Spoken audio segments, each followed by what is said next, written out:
Hey everyone, it's your girl Deb with Let's Get Real About Mental Health. Hope everybody's having a great day. It's a little hot here in Oregon. It's like 97. I feel like I'm sweating tubs of sweat. It's so ridiculous. Anyway, I hope y'all are having great days, and I hope that you are come here ready to discuss some hot button topics, because today we are going to be talking about the effects of the overturn of Roe v. Wade on the mental health of women, especially those women who are now going to have to carry unwanted pregnancies to term, or those who are going to have to drive to other states in order to get that abortion that they want. I know, rough subject matter. It's a little bit rough for me too, personally. You guys know I always put my personal stuff out there. So like, I've had 2 abortions in my life. One was due to medical necessity, and the other one was because I was just too damn young. I was 17, so I was just way too young to have a child. I could barely tie my own damn shoes, let alone take care of an infant.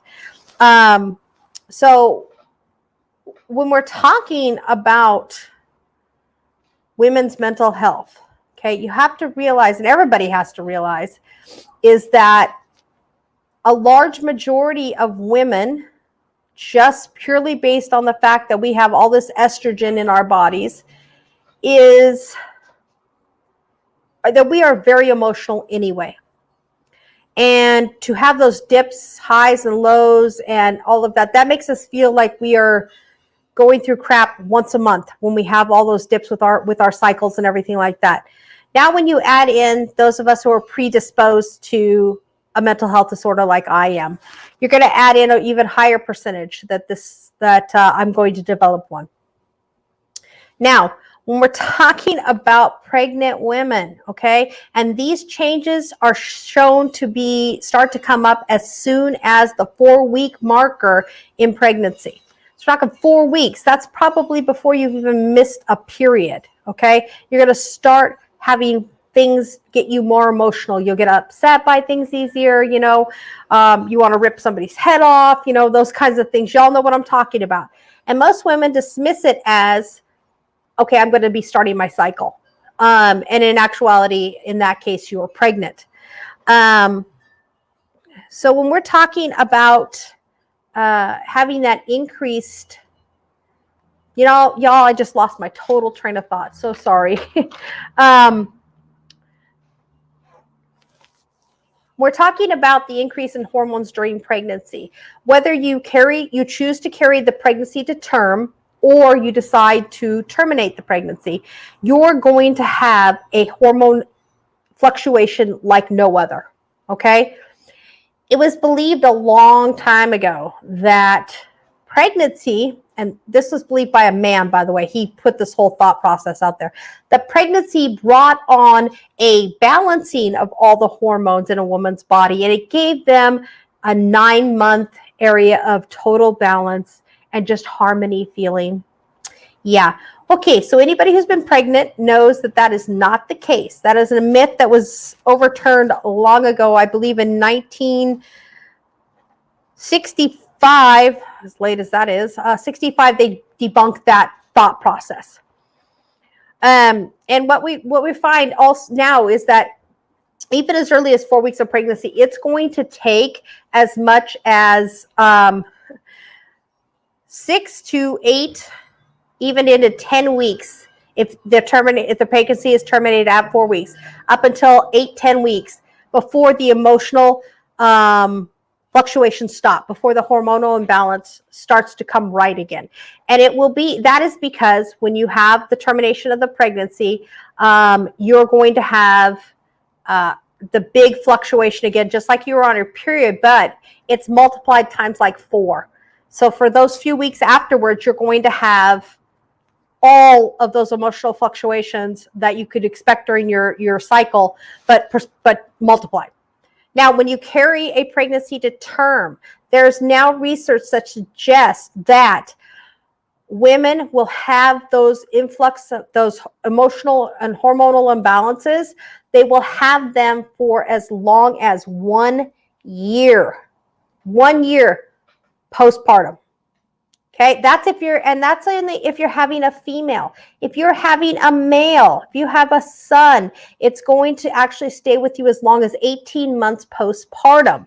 And the reason being is that it's a different hormone. Our body stores it and kind of stuffs it away for maybe possible future use. So it takes a long time for those things to happen. Now, when we're talking about terminating, we're talking about terminating a pregnancy as far as like here in Oregon, you can terminate up to as far as 12 weeks, okay? Most Planned Parenthoods that you'll look up, they'll give you the state's recommendations. So 12 weeks, which is the end of the first trimester. So 12 weeks is the absolute latest that you can have it. Some states, I believe California is as soon as 8 weeks, but I could be wrong. It's been a while since I lived there.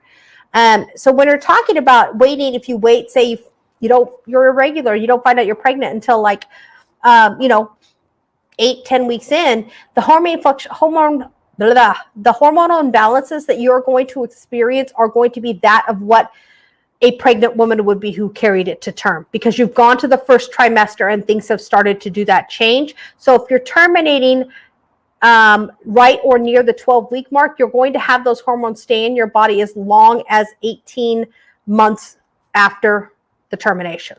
Okay.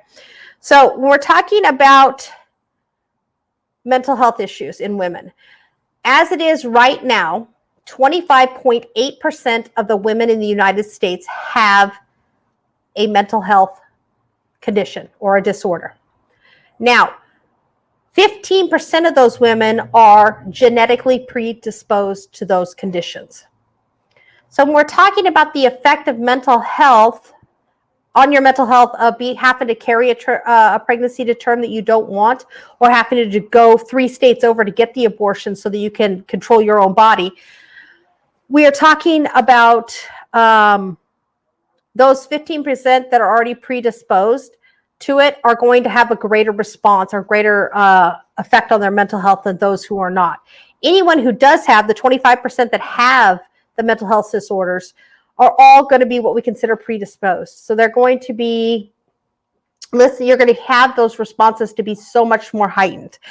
It is estimated that 20% of all pregnant women, this is women who did not have mental health issues going into the pregnancies.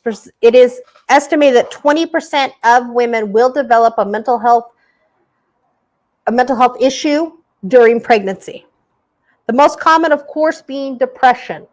Okay.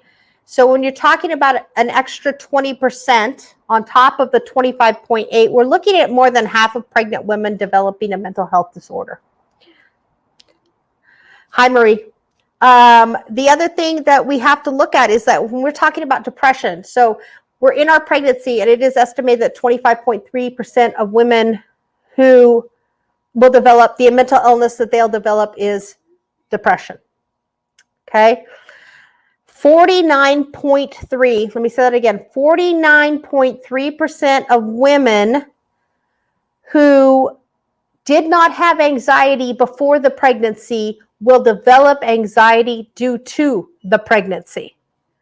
So we're talking a large majority of women will develop some form of a mental health disorder. And we all know that this is because of the hormonal imbalances. But now we're going to add on the fact that Roe v. Wade has been overturned. And we're going to add in trauma responses, because when you are, what I've found, first off, let's get this, the wording out of the way. Most people will refer to an unwanted pregnancy as unintentional or mistimed. Mistimed, of course, meaning that I wanted to have a baby, but not just yet. Unintentional being I'm on birth control and I got pregnant. Well, doo-doo happens, y'all. It does. We all know that if you're on certain antibiotics while you're on birth control pills, it can cause the birth control pills to be ineffective. We all know that some men are like, oh, I can't feel a thing. You're right in the middle of doing it, having a grand old time. And he's like, I can't feel anything. And he takes off his condom. Or there are women out there who will say they are on it and they believe in the pulling out method and hoping that that works. And we all know that's about as reliable as I don't know, a $2, a $3 bill, because it just doesn't work. The pulling out method just does not work. The rhythm method just does not work. Everybody gets pregnant on those methods. So when we're talking about a unintentional pregnancy, okay, it is noted that over 50% of American women report having an either unintentional or mistimed pregnancy. 50%. And of that 50%, 40% of women will opt out and opt to have a termination done. That's a large majority of women that are going to be affected by this overturn of Roe v. Wade. So when we're talking about the differences in causes, so when we're talking about having to have the new effects on mental health that we are going to be experiencing as women who could still have babies that are forced to have these babies because of an ill-timed, unintentional or mistimed pregnancy.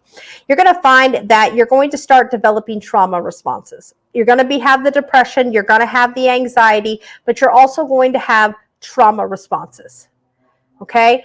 And in extreme cases, and I'm talking very extreme, you guys, there has been a point where a few women have developed schizophrenic natures during the pregnancy because they were forced to carry a pregnancy to term when they did not want to. So when I say trauma responses, I'm talking about post-traumatic stress disorder. It is just plain and simple. You're being forced to do something that you do not want to do, and that's deliver a child. That's carry a child to term.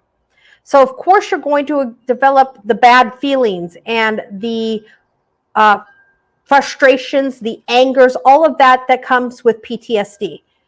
The problem that we need to really focus on is that the fact that when you are having a trauma response or you're having PTSD that is brought on by pregnancy, every pregnancy that woman has from then on out is going to cause some form of PTSD during that pregnancy. So what's important to remember is that we're not just talking about one time and the PTSD is going to go away. That's not the case. They're actually going to have multiple occurrences of this because every time that they get pregnant or they try to get pregnant, they're going to have a reoccurrence of the feelings that they had during the pregnancy that they were forced to carry. Does that make sense? I hope so. And the other thing that we're talking about also is that like now we have women who are having to travel from state to state, and we're going to have to set up like I think it's called the Jane response, Jane something or other, that maybe it's Jane train. Sorry, my brain went there. And the whole point is that it is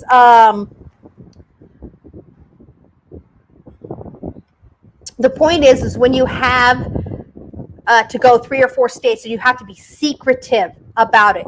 It teaches your body, teaches your mind that you are doing something wrong. If you feel like you're doing something wrong, even if it's for the right reasons, that's going to produce grief. That's going to produce a whole nother set of emotions that you're going to have to deal with. Now, it is normal. Sandy brings up a really good point right now. Being born to a person who does not want you brings up a whole nother traumatic incident, and we will talk about that later, Sandy, I promise. But when you're talking about the guilt during pregnancy, one thing that people who are advocates of that are anti-abortion like to say is that abortion is really hard on a woman's mental health. In actuality, it is not the abortion that causes the problem. It's the fluctuation in your hormones that causes the problem. Because you go from being pregnant 1 minute to the next you're not, and now you have to dump all the hormones and all of that stuff. You have to, depending on how far along you were, you have to deal with all those side effects. So it's not actually the abortion that causes an increase in mental health issues in women. It is the actual pregnancy and the hormones that cause that. So now if you have to go, now we're going 2 and 3 states over, and we're going to talk about the things that we're adding on financial stressors. We're adding on, sorry, you guys, I'm sorry you can hear my fan. I am dying, though. It is so hot in here. If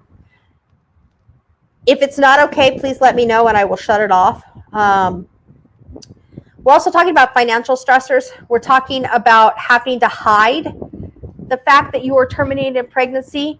So when most women nowadays, when they get pregnant, they don't say anything till the first trimester is over, because a high amount of most miscarriages occur within the first 6 to 8 weeks. Now, my question to this is, what happens when a woman has what we call retained products? And I know it sounds cold, but retained products are parts of the pregnancy that did not pass during a miscarriage. Okay, and that will continue. That woman will continue to bleed and bleed and bleed until she has a D&C done. Now, some people say, like a D&C, that's an abortion. Yes, it actually is. It is the procedure that they use to perform an abortion. So I think that's a reason why some people would have a problem with it. But what we're looking at right now, we're looking at the life of the mom. Mom doesn't live, fetus doesn't live, okay? And at that point in pregnancy, when you're miscarrying, it's not even a fetus yet, it's just a bunch of mast cells. A bunch of cells that are massed together, okay? So you have to take so much into consideration when we're talking about the mental health of the women who are going to be affected by this. Me personally, I'm not going to be affected because I had my tubes tied after I gave birth to a 10-pound, 24-inch kid. I was like, done, no more of that noise. But some women are choosing to wait until they're older to have children. An older woman who chooses to have children is a more significant, yes, Sadie, the most significant or at more significant risk if they are not allowed to have an abortion, because maternal age comes with a whole list of side effects for the fetus as well as mom. We're talking about Down syndrome. There are 3 types of Down syndrome, and you're actually more at risk for all three types of Down syndrome for the fetus when you're older. You're also a maternal age for like diabetes that has a increased risk factor with older moms. Say mom already has had a heart condition and now she's pregnant and it's an unintentional pregnancy. What do you do when you're faced with that decision? Okay, there's a chance that I carry this pregnancy to term and I could die and I already have 3 kids at home. At what point do we say enough is enough and allow for the abortion to happen? As far as the lovely Supreme Court justices that voted against overturning this, there is no limit to it. They will continue to push for no abortion for no reason. And when I say no reason, I mean no reason for rape, no reason for incest, no reason for anything. It is never acceptable. So now we're looking at having to take in all of these other factors, and all of these other factors that are weighing down on pregnant mom's head. What the hell am I going to do? What should I do for the better of my family? Okay, because that's the big question here. What am I going to do for the better of myself and the better of my family? Because families don't work if you take out an integral part of the family. If mom dies because of a pregnancy complication and she was the integral part of that family, then that family's not going to work anymore. They're going to struggle so hard to stay together and to be the way that they were. So, and definitely. The other thing, okay, we have to start talking about, sorry. Okay, so I'm going to go back to, yes, and that's the other thing Sadie just brought out. Mom finds out she has cancer early in the pregnancy. She is at risk of being denied chemo. I cannot tell you the number of women who actually choose to go forth with the pregnancy and opt out of chemotherapy just because they feel it's the right thing to do. When you have cancer and you are pregnant, the amount of health risks that you are opening your unborn child to is unbelievable. Or your unborn fetus, your unborn mast cells, whichever one you want to go, wherever you are in your pregnancy. So now, when we talk more about the group of moms for unintentional pregnancies or mistimed pregnancies, 80% of those women that were interviewed for the study that I'm quoting reported depression. 80%. Okay? If you were predisposed to it, it's going to be higher, of course. If you really did not want to carry this pregnancy to term and you're being forced to, and honestly, ladies that are listening, gentlemen, all of you that are listening, it is a real fact. It is a real fact in modern times that women are being forced to carry pregnancies they do not want. There are men out there that, honest to God, believe that it is his only job is to get the woman pregnant, and they are responsible for everything else. When I say responsible for everything else, that means they're responsible for their own mental health. They don't get the backup that they need with these unintended pregnancies that they need. They don't have the time to take the 6 to 8 weeks to heal your body. Okay? They don't have the time to have someone come to their house and take care of their already, however many children there may be. We are opening such a huge can against not only women's physical health, but against women's mental health. Because the depression and anxiety can only get worse throughout pregnancy. It's not going to get better during pregnancy. Those who are predisposed to it might be on depression medications before they get pregnant. And some of them are okay to continue taking during pregnancy. Really, that's up to your physician and you and your decision. But some can't be started during pregnancy. And I've had friends who were pregnant and started having depression. They were told to take St. John's wort. Okay, St. John's wort is great for the blues. It is great for it, but it's not great for clinical depression. It's not going to work. And I feel like we're giving these women false hope when we're talking about curing or helping stabilizing a mental health disorder, when what they're taking is just for the blues, if that makes total sense. I hope I am making sense. So when we're talking about long-term care for the mom who is carrying this pregnancy to term, when they went back and did a study and I guess a study would be the correct word, of women who carried babies to term in I believe they had to give birth by 1962. So these are women who are now in their 80s years old. And when talked about these untimed or unintentional pregnancies, there is actually a very high percentage, and I'm talking over 40% of these women wish they had had the option to abort, and had they would have aborted the pregnancy.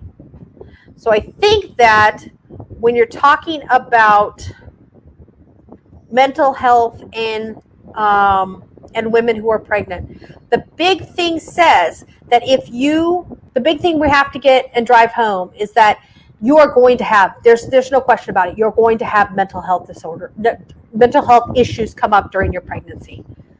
Whether it is long-term or whether it's just during the pregnancy or whatever it is, you have to be ready for that. And those of us who are looking at women who are going to be carrying unwanted pregnancies, that is going to double their chances of developing a mental health issue, because we're adding in their own feelings of being trapped, being forced to do something that you want, no freedom with your own body. Your autonomy is out the window. Okay, that is why we have to be very aware of this, because if we're starting to deny autonomy to these women and telling them that they cannot get an abortion is denying autonomy. It absolutely is. It tells me that you cannot make a decision about your body when you're pregnant. So what are we going to do when we're talking about these 14, 15, God only knows, 13-year-old girls who under the law, have autonomy over their own bodies? It is the law. Mom and dad cannot force someone to carry a pregnancy or terminate a pregnancy when you are pregnant. You have autonomy over those types of decisions. Now, if you fall and break your arm, you need mom and dad's permission to cast it and go to the emergency room. But as far as that pregnancy is concerned, you have autonomy. They cannot make those decisions for you. So what are we going to do with those little girls who are scared out of their damn minds, okay? Probably had sex for the first time and here they wind up pregnant, and now they're going to have to go 3 states over and be hush hush and not tell anybody and not have parental support to go get an abortion. What is that going to do to those young women? You know what it's going to do to those young women? It's going to increase the suicide rate of those young women. Guaranteed. Guaranteed. If they do not or are not allowed their body autonomy, which if the Supreme Court has their way, they are not going to be allowed their autonomy. They're going to have to reverse that law as well. Then we are going to, and I guarantee this, we're going to see an increase of suicide rate in young mothers. Absolutely 100% guarantee that is going to happen. Because you can't face the stress of an underage pregnancy. You can't face the shame. You can't face telling your parents. And then, God forbid, your mental health starts going downhill. There's nothing else you can do. The only answer they're going to find is to terminate their lives, to take away their lives. Postpartum depression is real, y'all. As a paramedic, I have ran on so many people who we have tried to, hold on one second, y'all. I'm going to move my mic a little bit, see if I can cut down on the fan noise for you. Hopefully that'll work. Who have said, I can't take anymore. I'm going to end my life. This is not good. This is what's happening to me. And people have kicked down their door thinking, okay, I'm going to prevent this suicide when mom has a gun and she offs herself. Okay? You can't do those kinds of things to a woman who has had a pregnancy, who has terminated a pregnancy, because like we talked about earlier in the show, those hormones stick with you for so long. Okay, and Sadie has another good point. We're going to see an increase in abandoned babies. Those safe places that they have, which by the way, is such a good idea. You can drop a baby off, no questions asked, okay? It's a great idea, and I hope that it works, and I hope that those abandoned babies absolutely will be able to get where they need to be helped instead of being put in a trash can. But I have to ask, what kind of a world do we live in when that is the only answer a young woman has? What kind of a world do we live in when a young woman has nowhere else to go? What kind of a parent does that young woman have that she feels like she has nowhere else to go? I'm dumbfounded for an answer, y'all, because there's no good answer there. There's no good answer. For those parents who say, I'm not going to allow my daughter to have an abortion. Okay, are you going to pay for her mental health? Are you going to make sure she gets appropriate mental health care throughout this entire pregnancy? Because you're shaming her. You're telling her you can't have an abortion. You've sinned against God. You've sinned against the church. You've broken a sacrament because you've had sex before marriage. Are you going to take care of her mental health?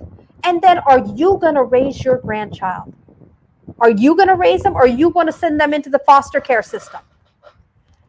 Because I have news, and I'm sure everyone will agree with me.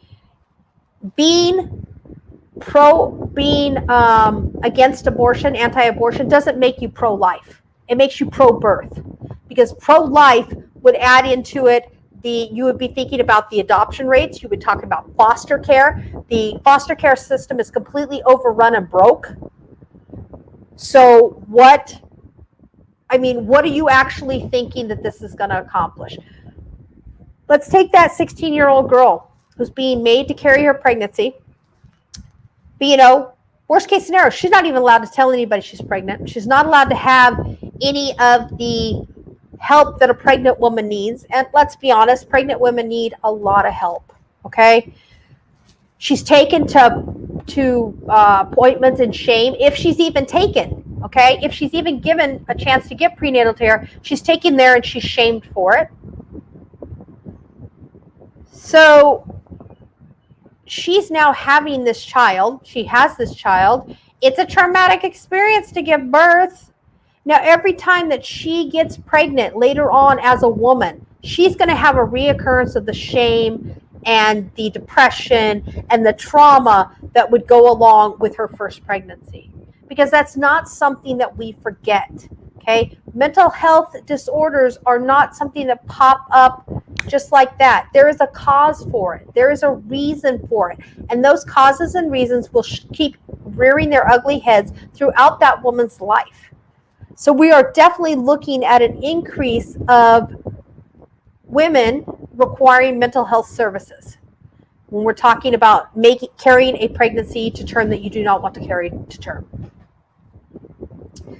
So when you have those mental health disorders that keep rearing their ugly heads and keep coming up, and now you have these mental health disorders all in your life. You're taking medicine, you're on medicine.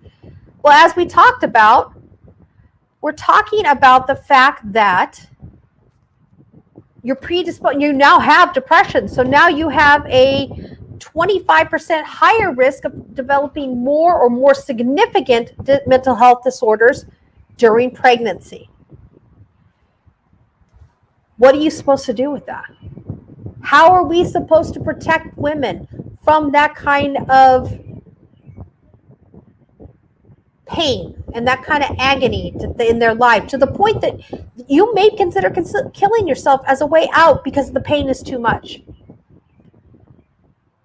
And when we talk about increasing mental health issues, we have to talk about the fact that some of the reasons that pregnancies are being terminated is because of, like Aunt Jer says here, or Jer, I think, I'm not sure, sorry, is that you have to consider the fact that if the family is already living at or below the poverty line, another pregnancy is not in the cards. A trip 3 states over to get an abortion is not in the cards. So what do you do? What do you do? You have to do what you have to do. And a lot of these women are going to turn to back alley abortions.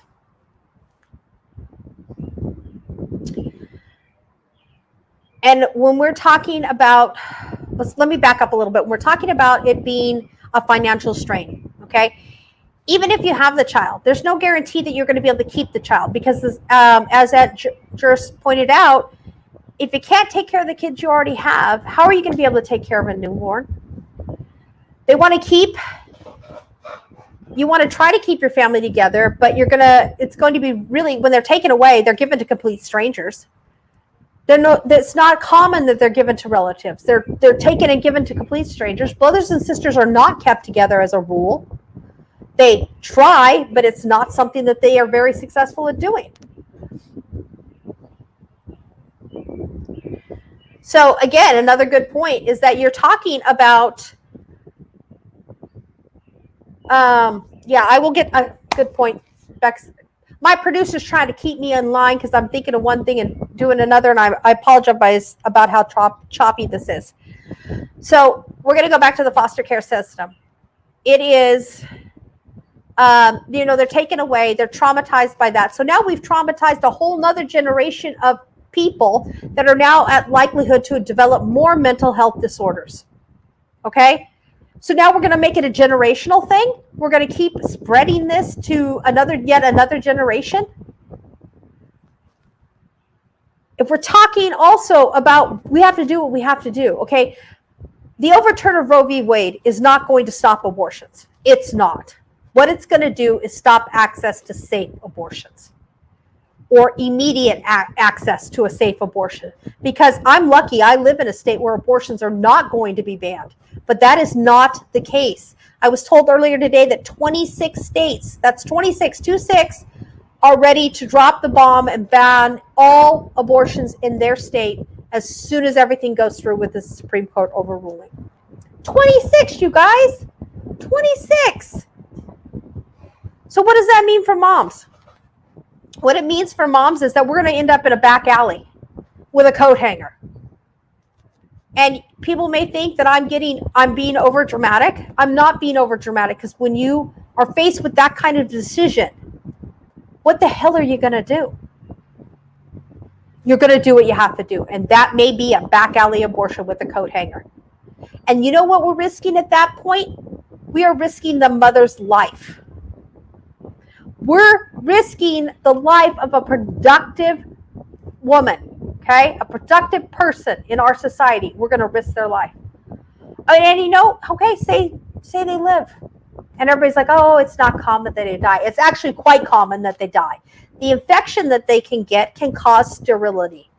So you're 18 years old, you find yourself pregnant, a mistimed pregnancy, and you go and you have to have a back alley abortion. Well, 10 years later, you're like, I'm ready to have a kid. And the doctors tell you, wow, because of the scarring that you occurred and the scarring in your uterus now, you're not able to carry a pregnancy to term.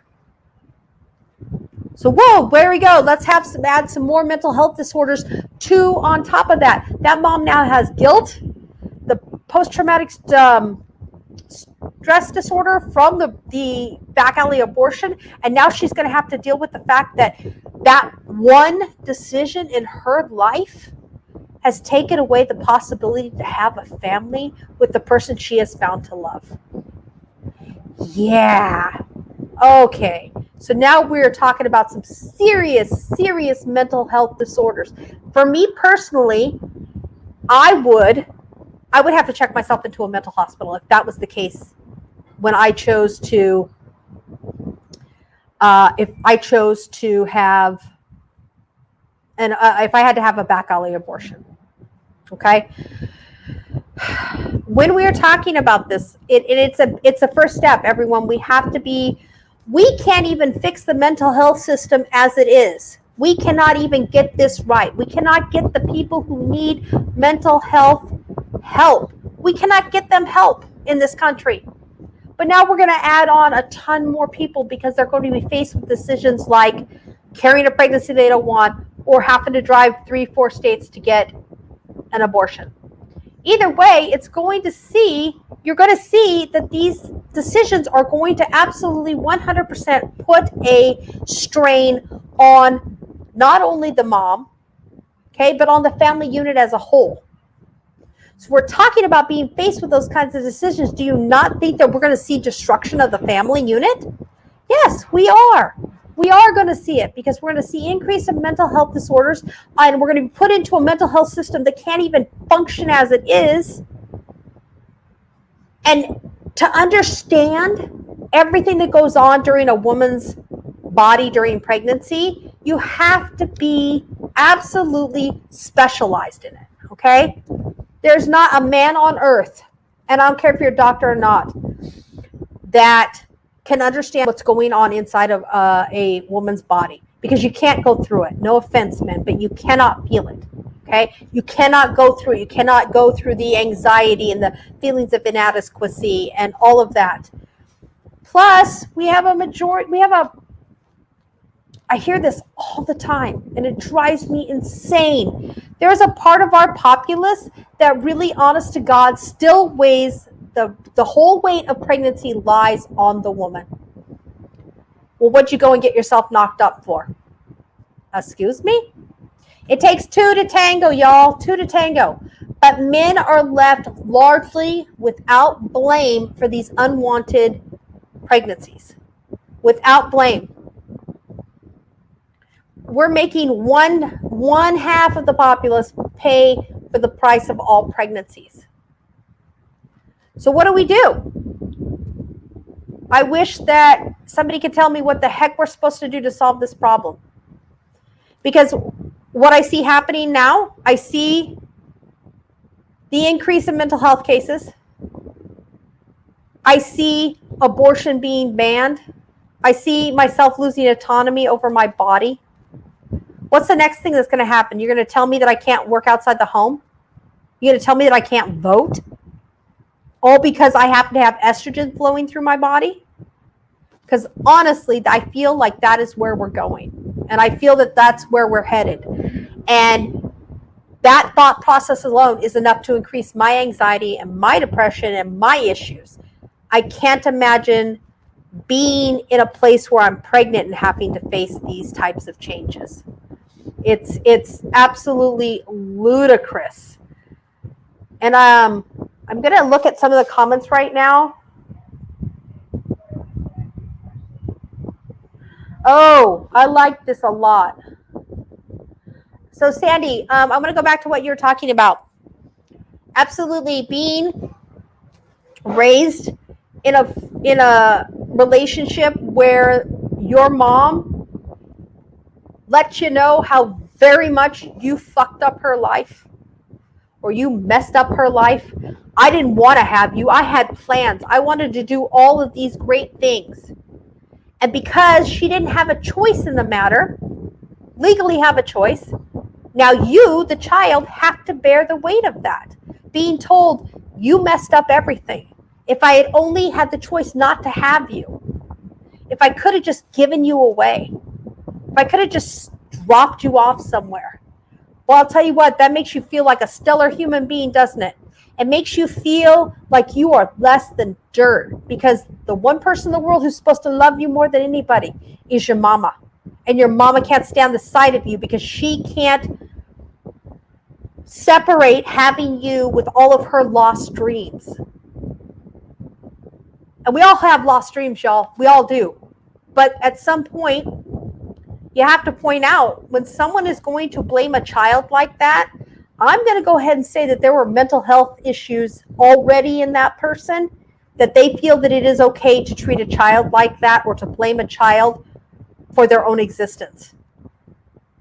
Letting them know that they are useless and they ruined your life as a woman instead of caring for them and loving for them the way they should. I would also venture to say the amount of abuse that takes place in that type of a relationship has got to be through the roof, because you're already experiencing emotional abuse. I'm sure there's some neglect there, and you know what? I'd almost venture to say, guaranteed, there's going to be physical abuse, because they don't think that you're worthy of the problems you cause in their life. So why are they going to think that you're worthy of being fed? Why do you think that they're going to think you're going to be worthy of love or not being hurt? It's just not going to happen, I don't think. Not going to happen at all. Okay, I'm going to look at another one here. I think I want to go back to this one. So she says that I saw someone on TikTok made a good point from people who can't take care of their kids because of poverty, that they get their kids taken away from them. Then the foster parents are given money. Yes. Okay, you're absolutely correct. When you take in a foster care kid, you are given money to cover the expenses of that child. That's a very good point. Why is that money given to foster care parents when you could give that money to the parents so they could keep their family unit together, so they could keep their children together, so that they could have a better way of life?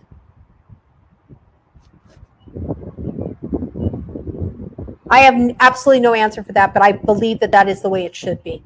Because you cannot tell me, unless it's an abusive family unit that I know nothing about the trauma going on, or there's incest or something like that.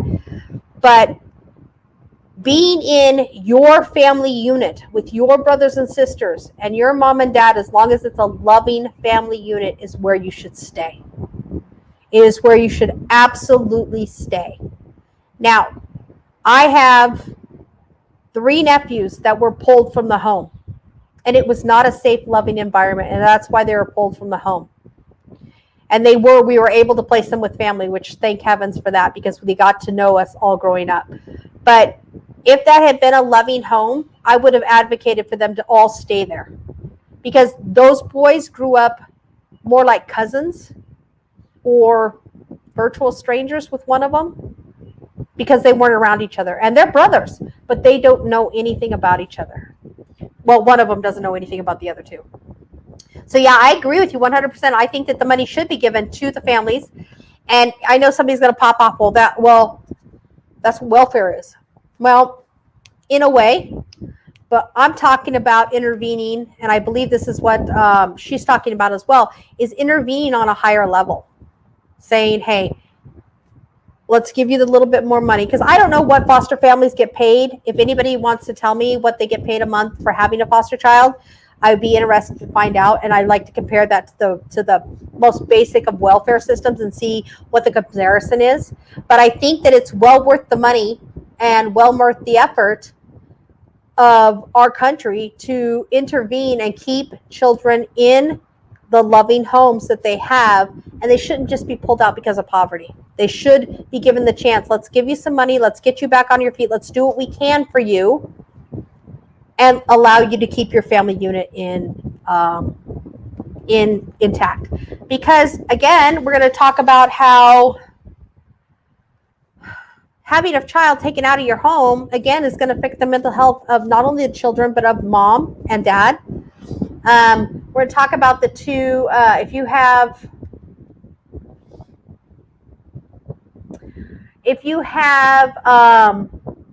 kids who are pulled out of the home and the children are kept together, you're going to now see that the older sibling is going to start to act like the parent and take on responsibilities that are not theirs.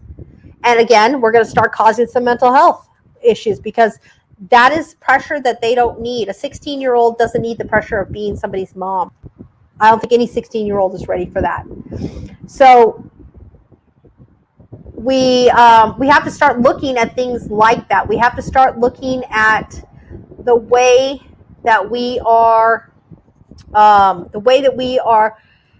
taking things into consideration, because saying, and I saw this really great thing on Facebook, and I think it was a TikTok rant, and this person was saying, don't come at me with your Bible. Okay, I don't believe in the Bible. So you're coming at me with Bible verses saying this is wrong, does not mean anything to me. Okay, I'm glad that it works for you, and I'm glad that you find comfort in that book. That's excellent for you. And I will stand up and I will defend your right to have religious freedom till the cows come home, because I believe in that. I believe in that right. But don't you dare stand up and say, I believe in people's rights, the right to freedom, this freedom, that freedom. Don't you dare stand up there and say, I believe in it, but the Bible says we have to ban it, so therefore it must be banned.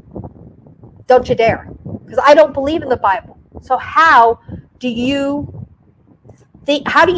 you come at me and quote a book that was translated by man? It's man's interpretation on God's word, what they say.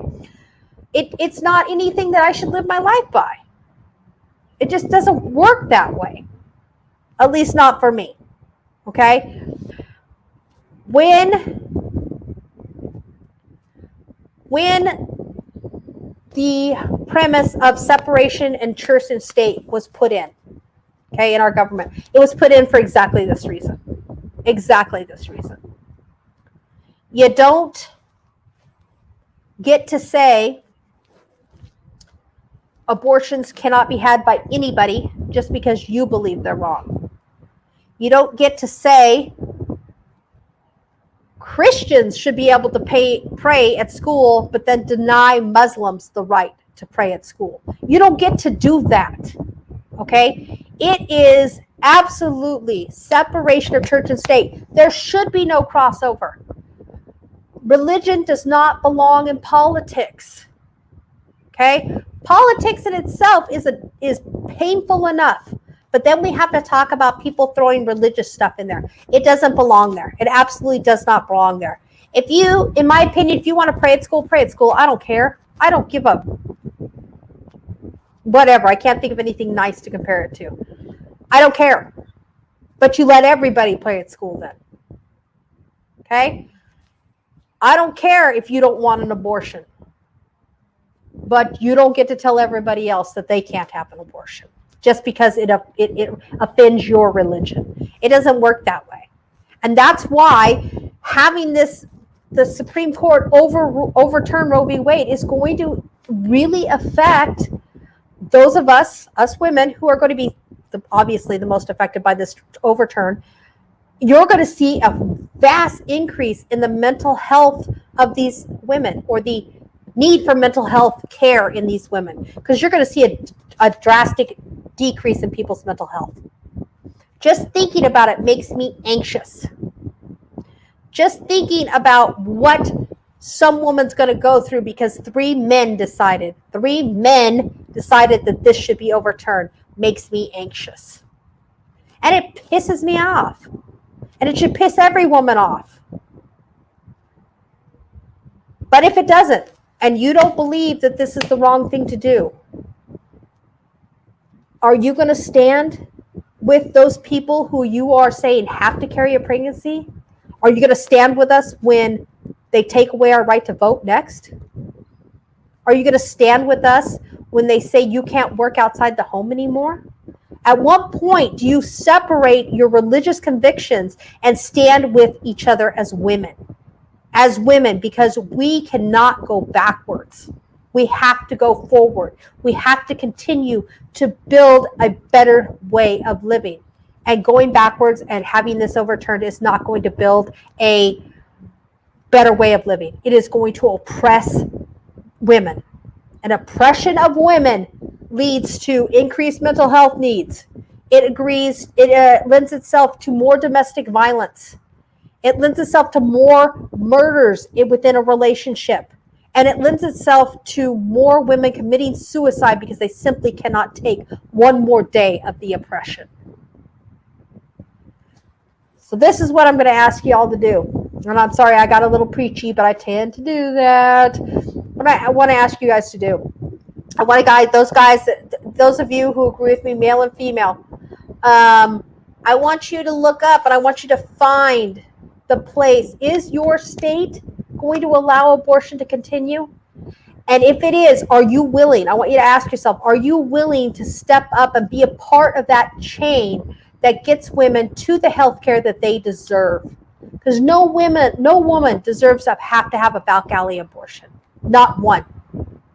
And if it takes 16 different cars and 8 hours a journey to get one woman to the abortion she wants, then it is worth it to me. Because I'm willing to stand up and I'm willing to say, hey, I'm here in Oregon where it is legal. Okay, and it will remain so. But somebody wants to come over from North Dakota, all right, let's set up a chain. Let's find a way to get that woman to the care she needs. So that's what I'm asking you to do. I'm actually asking you to advocate on a higher level. Yeah. I am absolutely 100% in agreement with you. I don't understand why men don't get that either. Because, if they made vasectomies, absolutely 100% you have to have one. Men sure would be jumping on this train. They should be going, keep it legal. And in fact, the thing that I've seen proposed, and I don't know if it'll ever get introduced into any form of law, but it sure is a nice idea, making the man who is half responsible for that pregnancy, making him responsible for 50% of all costs incurred by the woman related to pregnancy since the moment of conception, and then child support all the way through to the age of 21.